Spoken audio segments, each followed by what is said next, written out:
प्रेम इतना कहकर एक नज़र फिर से दूर पड़ी रेहान की बॉडी को देखा। चाहत भी नफरत से एक नज़र मरे हुए रेहान को देख फिर लंबी सांस लेकर प्रेम को देखते हुए बोली, चलो तुम्हें इलाज की ज़रूरत है। इतना बोल प्रेम की बाहें थामे उसे बाहर की ओर ले आई। उधर सनी पहले ही अतुल जी को बेला भिजवा दिया था ताकि वह संभल सके। फिर खुद रेहान की माँ के पास जाकर प्रेम की बोली हुई बातें बता दिया। आपके बेटे ने मेरे दोस्त पर धोखे से वार किया।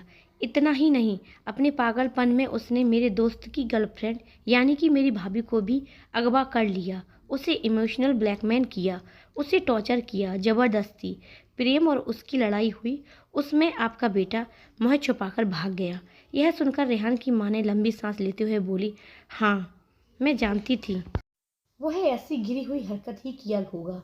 माफ कर दो बेटा, मेरे उस पागल बेटे की वजह से आज वह क्या बन गया।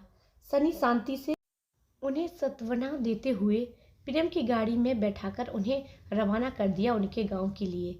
और इस तरह रेहान का चैप्टर क्लोज हो गया हमेशा के लिए। इधर प्रेम को लेकर चाहत हॉस्पिटल आ चुकी थी। सनी ने पहले ही हॉस्पिटल में फ़ोन करके बता दिया था कि वह प्रेम को लेकर आ रहे हैं। उनको गोली लगी है, इसलिए हॉस्पिटल के सारे लोग सचेत हो चुके थे। प्रेम का फेस दर्द से उतर चुका था, उसका फेस पसीने में तर हो चुका था। फिर भी वह चाहत को हिम्मत देते हुए जा रहा था ताकि चाहत कमज़ोर न पड़े उसके सामने। यह देख चाहत रोए जा रही थी, लेकिन प्रेम को गोली लगी देख उसने अपने आप को बहुत मुश्किल से संभाला था। प्रेम के पहुंचते ही डॉक्टर की सारी टीम उन्हें ऑपरेशन थिएटर में ले गई। चाहत की आंखों से आंसू बहते हुए प्रेम को देखे जा रही थी। प्रेम अब बेहोश हो चुका, उसकी आंखें तब तक खुली रही जब तक ऑपरेशन थिएटर का दरवाज़ा बंद नहीं हुआ। इधर चाहत के आंसू अब रुक नहीं रहे थे। अब वह बाहर निकल आई थी और वह वहीं पर चेयर पर बैठकर रोने लगी, अपने फेस को हाथों में लेकर। सनी भी अब आ चुका था। आते ही वह सीधा चाहत के पास बैठा कुर्सी पर, फिर पानी दिया, लेकिन चाहत ने पानी पीने से मना कर दिया। वह रोती हुई भावुक होती हुई सनी को देखते हुए बोली, सनी प्रेम ठीक तो हो जाएगा ना? उसको मेरी वजह से गोली लगी है, ना मैं और ना प्रेम के लिए प्रेम मेरे लिए उधर आता और ना उसे गोली लगती। उसकी बातों पर उसका इतना रोता हुआ देख बीच में ही सनी बोल पड़ा, उसे कुछ नहीं होगा, तुम रो मत और तुम भूलो मत वह आम इंसान नहीं है, वह एक माफिया है, इटली का सबसे बड़ा माफिया है। मेरे भाई ने ऐसी कई गोलियां खाई हैं। तुम चिंता मत करो, उसे कुछ नहीं होगा, वह कल तक एकदम ठीक हो जाएगा, तुम देखना। ये सुन चाहत अपने आंसू को साफ करती हुई बोली, सच में? सनी हल्का मुस्कुराकर, एकदम सच में, उसे कुछ नहीं होगा। चाहत ये सुन राहत की सांस लेकर हाँ में सिर हिला दी। प्रेम का ऑपरेशन 2 घंटे तक चला। सनी और चाहत एक पल के लिए भी वहाँ से कहीं नहीं गए। तो वहीं बाहर की ओर प्रेम की सारी सिक्योरिटी पूरे हॉस्पिटल की चारों तरफ से फैल गई थी। इधर चाहत के पापा घर आ चुके थे और चाहत की माँ का हाल भी बुरा था। अपने पति को देख वह दौड़कर आई उनके पास। चाहत के पापा उसे सारी बातें बताते हुए शांत करते हुए बोले। सोफे पर बैठते ही सारी बातें सुन चाहत की माँ हैरानी से, आप सच कह रही हैं? आपके? चाहत के पापा हाँ में सिर हिलाकर गंभीर आवाज में बोले, एकदम सच बोल रहा हूँ, मैंने खुद अपनी इन्हीं आंखों से देखा। प्रेम और सनी के साथ उनके सारे गार्ड्स गन लिए हुए थे। उन्हीं ने इतनी जोरदार फाइट की उस गुंडे के साथ। जानती हो, प्रेम ने उस गुंडे को मेरी आंखों के सामने ही खत्म कर डाला था। यह सुन चाहत की माँ हैरानी से, चाहत के पापा गंभीर होते हुए, हाँ मैंने एक गंभीर फैसला ले लिया है।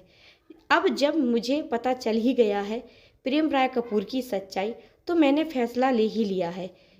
रीता जी सुन असमंजस से, जी कैसा फैसला? मैं कुछ समझी नहीं। इस पर चाहत के पापा चाहत की माँ को देखते हुए बोले। उनकी बात सुनकर रीता अविश्वास से, क्या यह सच बोल रहे हो? चाहत के पापा ने हाँ में सिर हिला दिया। यही सही रहेगा मेरी बेटी के लिए, और यही सही रहेगा। इधर चाहत और सनी डॉक्टर को बाहर आते देख तुरंत अपनी सीट से उठते हुए बोले, कैसा है मेरा भाई? चाहत डरते हुए चेहरे से यही बात पूछी। प्रेम कैसा है? वो ठीक तो है ना? डॉक्टर यह सुन सनी को देखकर हाँ में सिर हिला दिया। जी बिल्कुल ठीक है, खतरे से बाहर है और सुबह तक उसको होश भी आ जाएगा। यह सुन चाहत ने राहत की सांस ली। उसकी आंखें भर आईं तो वहीं सनी भी को भी राहत मिली यह सुनकर। डॉक्टर उसे आराम को बोलकर चले गए। सनी भी चाहत को बोलकर डॉक्टर के पास चला गया बिल पे करने के लिए और डिस्चार्ज लेने के लिए। इधर चाहत अंदर आई। धीरे से उसने सामने देख उसका प्यार, उसका बॉयफ्रेंड जिससे पूरी दुनिया डरती है, जिसके चर्चे पूरी इटली में मशहूर हैं, आज वही इंसान किसी आम आदमी की तरह हॉस्पिटल में था, वही भी अपने देश से दूर भारत में। चाहत की आंखें फिर से भर आई प्रेम को इस हाल में देखकर। वो धीरे से उसके पास आकर बैठकर और प्रेम को ऊपर से नीचे तक निहार कर, प्रेम के हाथों पर 2-3 जगह पट्टी थी, उसकी पीठ पर भी इस वक्त पट्टी थी जो उसके सीने से बंधी हुई थी। प्रेम शर्टलेस था इस वक्त, उसकी आंखें बंद थीं। चाहत अपने कांपते हाथों से प्रेम के सर पर हाथ रखी, उसकी आंखें भर आईं उसके प्रेम को देखकर। उसने पहली बार प्रेम को इस हाल में बेहोश देखा। चाहत अपना सर झुकाकर रोने लगी। मुझे माफ़ कर दो प्रेम, तुम्हारी यह हालत मेरी वजह से हुई है। मैं बहुत बड़ी बेवकूफ़ हूँ, मेरी वजह से आज तुम हॉस्पिटल में हो, मैं इस हालत में, तुम मेरे वजह से हो। माफ़ कर दो और तुम जल्दी ठीक हो जाओ। मैं तुम्हें प्रॉमिस करती हूँ कि आज से मैं तुम्हारी हर बात मानूंगी। तुम्हारी बिना परमिशन के मैं कहीं भी कदम नहीं रखूंगी, कभी कुछ नहीं कहूँगी, किसी भी चीज़ के लिए नहीं कहूँगी, बिना तुमसे पूछे कहीं नहीं जाऊँगी, तुम कहोगे वही करूँगी। वह एक हाथ से अपने आंसू को पोंछती हुई कहती जा रही थी और दूसरा हाथ प्रेम के हाथ को पकड़े हुए था। वो ये सब बोल ही रही थी कि एकदम चुप हो गई जब उसने बीच में ही प्रेम की आवाज़ सुनी जो धीरे से बोल रहा था, चाहत।